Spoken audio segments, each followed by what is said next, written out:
I'm James Turk. I'm a director of the Gold Money Foundation. I'm here with one of the legends of Wall Street, Jim Sinclair. Jim, it's a pleasure to speak with you. It's my pleasure to be with you. Thank you. I've listened to your brilliant presentation here at the GATA conference in London. I'd like to talk to you about it a little bit. I want to focus in on this 1764 number. How did you come to this 1764 number on gold? The angels that I've published, the numbers that I've suggested and to a large degree been successful with, actually come from a formula that Jesse Livermore used, and he actually used it for new issues. But it applies to gold. It was published in 1923 in the Wall Street Journal, and it's called The Square of the Numbers. Okay. Now, the significant thing in my mind is that when this 1764 number is breached to the upside, you were saying that gold could go exponential. Can you explain some of your thinking behind that? Well, we've been through two phases in gold, in my opinion. In other words, the first phase was rather arithmetic. It had a nice angle of appreciation, but not a great angle. When we crossed the 524.90, I suggested to people that possibly trading wasn't the best idea. That real money is made by holding a position that's right and holding it for the duration of that period of correctness. Riding the trend. Just riding that whole trend without the need for leverage. Yeah, without the need for catching every interim top.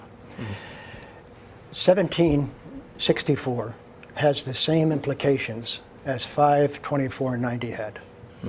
It's mathematical. But what it would indicate would be that the trend had changed now from arithmetic with certain periods of a geometric rise into a period of time where exponential rises are possible. 1764 is the loss of confidence. 1764 is the king has no clothes.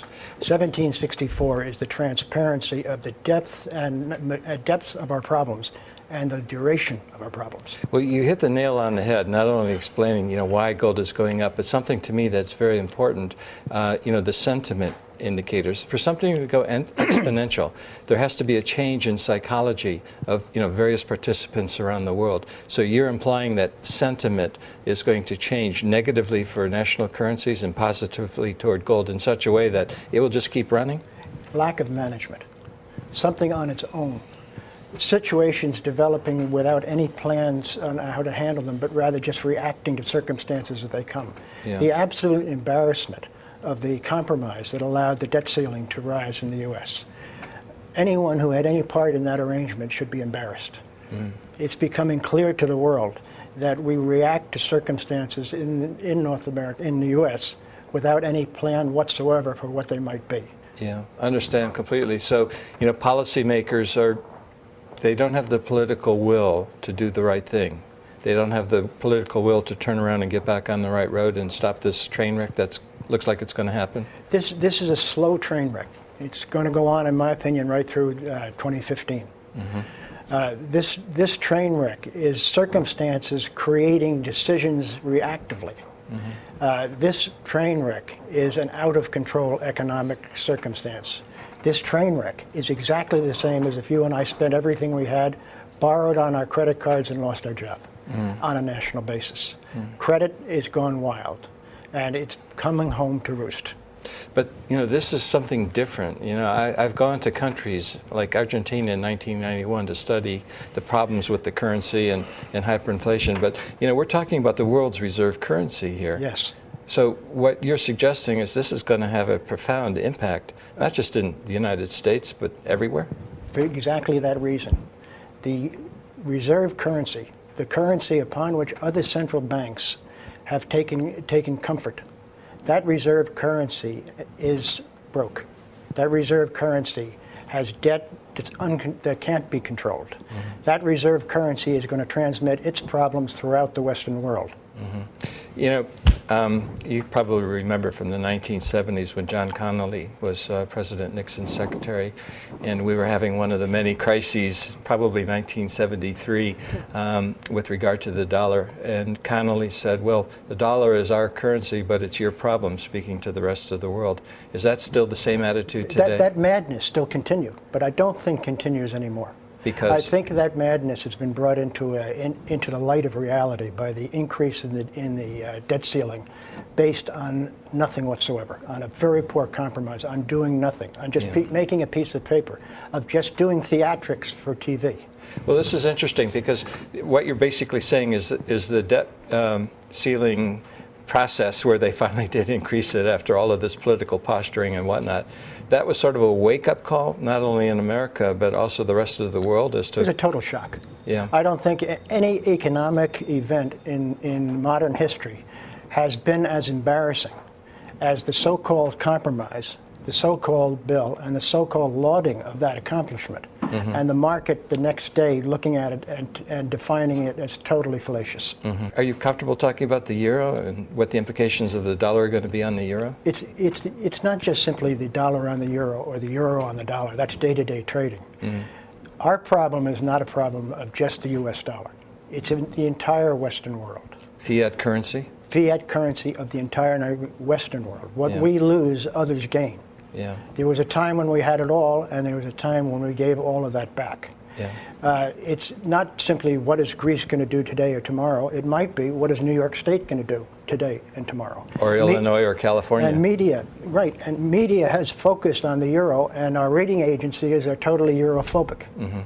While if they were to turn the mirror around and look the other way, they'd see the exact same thing. So it's the trading that will take place between the euro and the dollar are purely mirror images reflecting whatever the flavor of the day is. It's an entire Western world currency problem that is endemic because of the dollar, which transmitted the problems of debt, not simply from the U.S., but to the world. And they all went nuts on the derivatives. And they've created this pseudo money going around the world, which before the Bank of International Settlements changed their measure, was quadrillion, not trillion. And that specter is still in cyberspace, waiting for any opportunity to surface again. Yeah, so they've all been bitten by the fiat currency disease. And we can't just talk about the dollar, Greed. we really got to talk about everything. Greed. That's human nature, right? But human nature to the extreme. Who needs enemies when we have the financial leadership we have? Yeah, I understand completely. So if gold goes exponential against the U.S. dollar when it clears 1764, by implication, it's going to go exponential against the British pound, the euro, and pretty much everything in every else. single currency, to the differential of how that currency trades against others. But in all currencies. Unless the central bank in that particular country wakes up and adopts sound money policies. But how can you now? How can you adopt sound money policies when the adoption of those policies will open Pandora's box of this enormous amount of derivatives still floating around the world? Will open the Pandora's box of the lack of balance sheet integrity in the U.S. banking system. When you're allowed to value your asset at anything you think it's worth, how can that be balance sheet integrity? Yeah. All of this, we're coming to a point now where all of this is just waiting to explode from underneath the contraction that's taking place around the world in the second dip or the double dip that we're having in this recession, or maybe the beginning of a depression. I see. What comes out in the next few weeks from the central bank will be a great determinant of whether 1764 is breached. One thing you also said in your presentation is that one of the best ways right now is to own physical gold, and you continue to own it because it's still relatively good value? The ultimate protection for yourself is to own and be your own central bank. Yes. And being your own central bank would be the first step of owning gold rather than the reserve currency dollars. You've taken the words right out of my mouth. I couldn't have said it better. Well, that is ultimate. Yeah, I agree. Any parting comments that you'd like to share with the viewers? This is going to be seen by thousands of people, all around the world. Well, we are right on the cusp of what I believe is going to be a very difficult and serious situation. I can't conceive of how the balance sheets of the international banks, which they've developed themselves through their ability to value their assets at whatever they please to value it at, can remain camouflaged with the contraction now public in the world business. I would expect to see central banks move to further liquidity.